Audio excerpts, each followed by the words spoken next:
Hello, so this is an introduction to Zoom if you have not signed up for Zoom yet. So what you would do is you would go to zoom.us, which I've gone to up here on the left. If you put zoom.com, it'll also take you to this website. Uh, you don't have to go to sign up, it's free. You're going to go to sign in.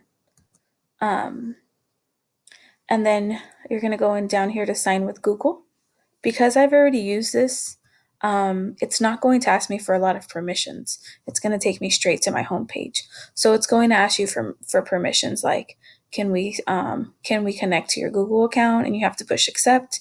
Can we connect to your contacts or your Google classes, and you would put it accept. So it's going to make you go through a couple more steps here than I did. But eventually, once you push accept for all of them, you'll get to this page. Zoom has removed our 40-minute time limit for schools affected by the coronavirus.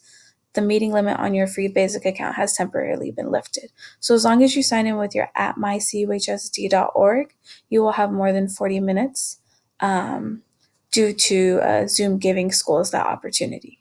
So I'm going to schedule a new meeting, and that's the first thing I need to do in order to schedule a meeting with my students. So I'll go to schedule a new meeting. I can call it period 4.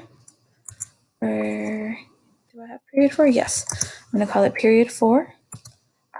Zoom only starts at 1 hour or half an hour increments. So you're going to have to choose wisely.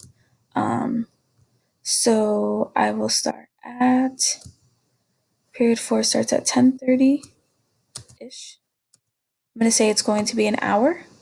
I want Pacific time. And then you can make it a recurring meeting. So every Tuesday at this time, you're going to meet with them, but that's up to you. I'll allow it to create its own meeting ID, meeting password. I could require this if I wanted to. So students would need this in order to get into this. To be more secure, I'd recommend this, but this is completely up to you, depending on how you're communicating with your students. I do want them to see me. I do want to see them. They can join through a telephone if they don't have a computer. They can join through computer audio if they don't have a webcam, or they can join through both. Enable join before host. So no, I don't want to click this one because that means that they would be able to see everyone else before I come on. So that means the meeting can start before I come on. I don't want the meeting to start without me, and I want the meeting to end when I end it. I'm going to mute participants upon entry just because I don't know where they're at. Enable waiting room, record the meeting automatically. This is something you can do in the settings, so you don't have to record it now. You can choose to record it when you actually start the meeting. I'm going to push save, and then it's going to take me to my Google Calendar. I'm going to go to my Google Calendar because that's where I'm going to notify my students. So in my Google Calendar, I'm going to allow it to look at my calendar. Hopefully it'll go a little bit faster. Okay, so this is what the important part. This is where I'm going to add my guests.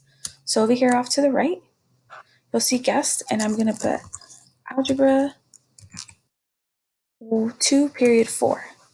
So now it's going to ask or let all of my algebra 2 period 4 kids know that I have that.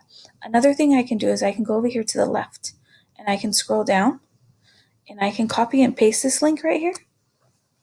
I can copy it and I can paste it to my Google Classroom at about 10 o'clock. So students know in half an hour, you guys can log in, you guys can push this, and you'll be able to log on to the video.